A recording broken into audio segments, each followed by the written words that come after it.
Have you ever just looked around and wondered why some people seem to build wealth almost effortlessly, while so many others, no matter what their job is, are just stuck living paycheck to paycheck? Well, it's not about luck, and honestly, it's usually not even about income. Today, we're going to dig into the common, everyday habits that keep people financially stuck. And you'll see that the path to wealth, it's not about a bigger paycheck, it's about a totally different mindset. Okay, let's start with a number that should really stop you in your tracks. $400. That's it. For 1 out of every 3 Americans, a simple, unexpected $400 bill would be a financial crisis. I mean, that's less than a new set of tires. And this isn't just a low-income problem. It just goes to show how incredibly close to the edge so many of us are living day in and day out. And that, right there, gets to the absolute core of what we're talking about. See, being broke isn't really about the number on your paycheck. It's about all those small, seemingly insignificant decisions you make with your money every single day. Those are the little habits that truly define your financial future. Now, it's so easy to think that that $400 problem is only for people working minimum wage jobs. But the truth is, that's just not the case. This kind of financial stress, it hits every single income level. I bet you know someone, we all do, who makes a 6-figure salary but is still completely broke. Why is that? Well, because it's not an income problem, it's a decision-making problem. And here's the thing. Most people are totally unaware of the specific behaviors that are holding them back. You know, they blame their job or the economy or just bad timing, when the real culprits are the habits they practice every day without even thinking about it. These are the patterns that are actively deciding whether you build wealth or just stay trapped in a cycle of financial anxiety. All right, so before we can fix this, we got to figure out what's actually broken. We can pretty much group these wealth-destroying behaviors into 3 distinct categories. Let's just call them traps. We're going to break down each one so you can see if you recognize any of them in your own life. First up is the planning trap. So imagine you're going on a road trip. You wouldn't just hop in the car and start driving randomly, right? No way. You'd have a destination. But that's exactly how most people handle their money. Absolutely no clear direction. And without a destination, every spending decision is kind of random, and you're completely unprepared for those inevitable bumps in the road. Next, we've got the spending trap. This is where you have this vague sense of where your money's going, but you have no real awareness. You know, you get paid, you spend, and then, poof, you're wondering where it all went. And this trap, it gets supercharged by social pressure, that feeling that we need to buy stuff not for what it does, but for the image of success we think it projects, an image that a lot of the time isn't even real. And this is where the math gets genuinely shocking. I mean, a daily coffee, it feels like nothing. But just look at this. Over a decade, that's nearly $20,000. That lunch you grab every day, almost $40,000. It's not just money you're spending, it's a massive transfer of wealth away from the person you want to be in the future. Now, a huge part of this spending trap is just misunderstanding debt. Think of it like this.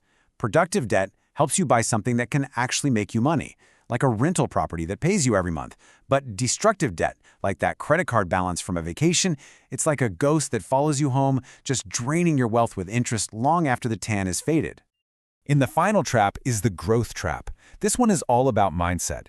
It's when you pay all your bills, pay everyone else, and then just hope there's something left over to save. It's being so afraid of losing money that you avoid investing altogether, not realizing that inflation is literally a guaranteed loss. And it's relying on just one job and never taking the time to learn more about how money actually works.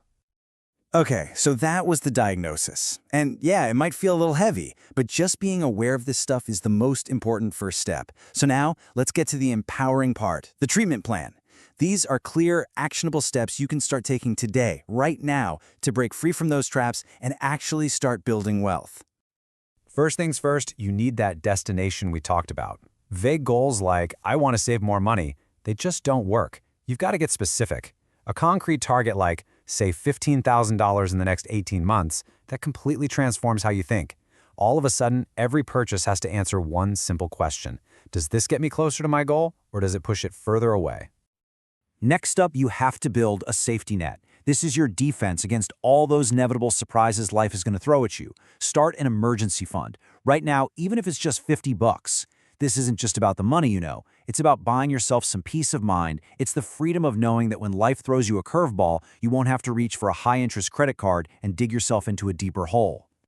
And now for what might be the single most powerful wealth-building principle there is. Pay yourself first. This flips the entire script. See, most people pay their bills, buy their groceries, and then try to save whatever's left over, which, let's be honest, is usually nothing. With this, you treat your savings and investments like the most important bill you have. Your future becomes a non-negotiable expense. And the best part, making this happen is surprisingly simple. You just automate it. The day you get paid, set up an automatic transfer to your savings or your investment account. You can start small if you need to. The key is to make the decision one time, and then you just learn to live on what's left. It is literally behavior change on autopilot. Now, to really take control, you have to become a bit of a detective. For just 1 month, track every single dollar you spend. I promise you, the results will probably shock you and show you exactly where all those little money leaks are. For debt, make a clear plan. And before you buy anything significant, ask yourself that crucial question. Am I buying this for what it does, or for what I think it says about me? And finally, step 4 is all about getting into a growth mindset. Real financial freedom hardly ever comes from just one paycheck. So explore some side hustles, commit to learning about money consistently, and understand that building wealth isn't about avoiding risk. It's about learning how to manage it intelligently.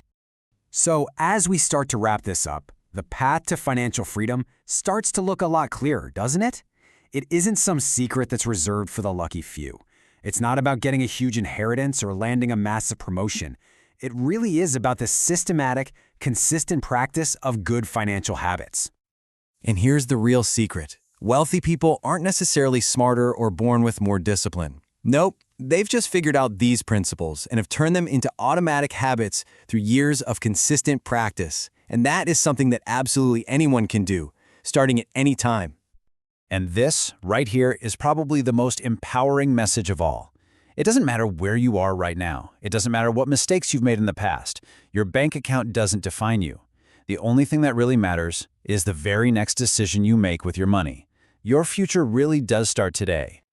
So, I'll leave you with this one question to think about. We've gone through the traps and we've gone through the solutions. You now have a map. The path from being broke to being financially secure is built one habit at a time. The question isn't whether these principles work. The question is, which one are you going to choose to start with today?